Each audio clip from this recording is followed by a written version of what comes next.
Errotak ondo baino beto, ehotzen zitun hitzak neurri baten sartzeko.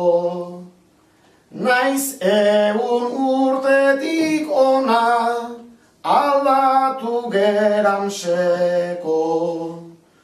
Gu gera orduko pelio guztien oinordeko, taiei esker ondare bat daukagu zaintzeko, zer ginen jakin behar baita nor geran ulertzeko. Aurkeztuko ezkitzuet, Eskubita Aritz Mujika da kultura zinegotzia, bertsolaria ere bai, Unai Mendizabal baita ezaguna den bertsolaria, bilak arituz elkartetikan egongo dia mailan nirekin batera. Beka ni Pili Lagarra, Estasuko alkatea. Peñorrota bertsolaria neko ezaguna, Asteasu Arrazan, eta 2019 bere eriottzaren mendeurrena izango du. Hau dela eta Asteasuko udalak arituz elkartearekin batera, hainbat ekimen aurrera eramatea pentsatu genuen eta aurten hasiko gara horretan. Peñorrota bertsolaritza modernoaren oinarritako bat dela esan beharko dugu. Txirritakin batea, 20. mendean hasieran bertsotan aritzean truke jornala osatzen hasi zen eta horrek bere bertsogintza hobetu zuela esan beharko genuke. Garai bateko testigantza gordetzen du, baita ere Peñorrotak bere bertsotan mundua ikusteko eta ulertzeko molde oso bat ikusi dezakegu. Eta horren bitartez, esango genuke bai Asteasu eta bai Euskal Herriaren nortasuna eta izaera ere uler ditzakegula. Euskaldunon transmisioa handi batean beti izan da ahozkotasunetikan. Eta Peñorrota ahozkotasunaren eredua da. Ondare bizia da Peñorrota eta halaxe aldarrikatu nahiko genuke ekimen guzti hauekin. Bestalde, esan behar dizuet, egitasmo honetan Foru Aldundiak ere parte hartu duela. Beraiek proiektu piloto bat martxan jarri nahi dute, pixkat herri txikietako ondarea zabaltzeko asmotan. Eta horren aipamenare egin beharko genuke, zen horretarako Asteasu aukeratu dute, konkretuki proiektu honekin. Eta bestalde, pertsonalki esan beharko genuke, baina niretzat baita ere egitasmo honeko unkigarria egiten zait, Peñorrota bera nire arbasoetako badelako, bere alebazan Mikaela Elizegi nire birramona zen, eta kasualidadez gaurko korporazioan, udal korporazioan, bi gaude ondorengoa, Peñorrotaren ondorengoa, bai Antxon Elizegi zinegotzia eta Neroni ere, eta hain momentu honetan niretzat proiektu berezia dela esatea nahiko. Itza pasako jo, Aritz Mujika, esan bezala kultura zinegotzia da, eta bertsolaria da, eta behar pixkat emango izue berri egitasunen, ekimenen berri.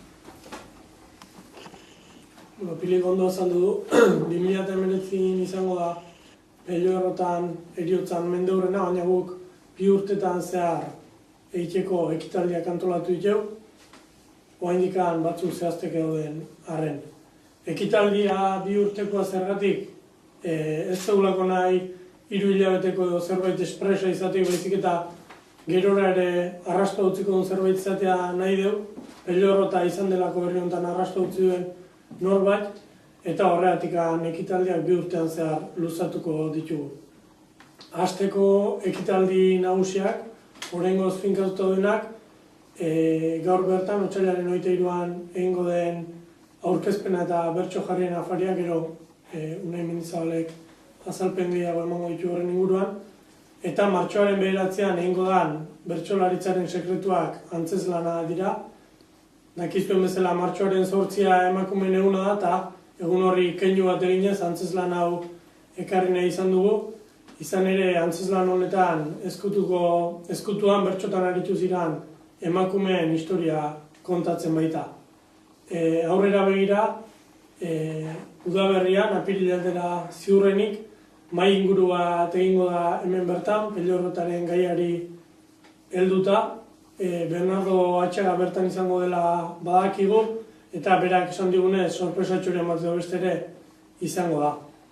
Eta honi Peñorrota guretzat izan denatik eta ondorengoek ere ala jaso izaten nahi dugunez, aste santutatik bueltarako edo ikastetxerako unitate didaktiko bat prestatzen ari gara, Peñorrotaren ingurukoa, bertan ere lan dadin Peñorrotaren figura hori.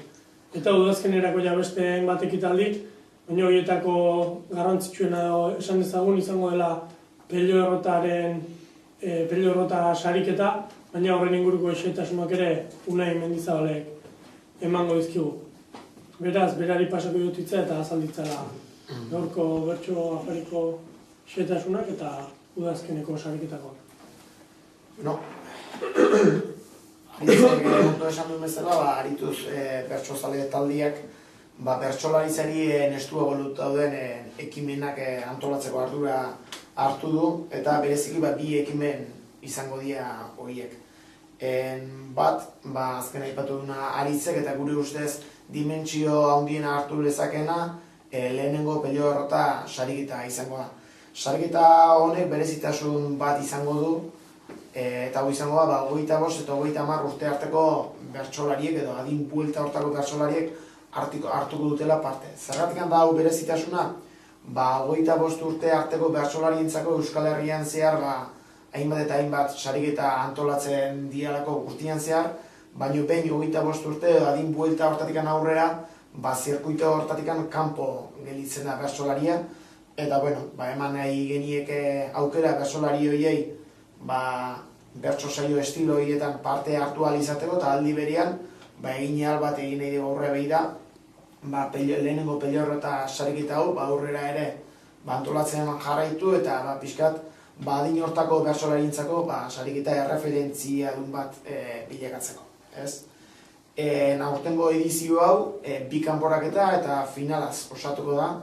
Kanporaketa hauek asteasu inguruko herrietan jokatuko dira eta bertan kanporaketa bakoitzean 6 bertsolarik hartuko dute parte.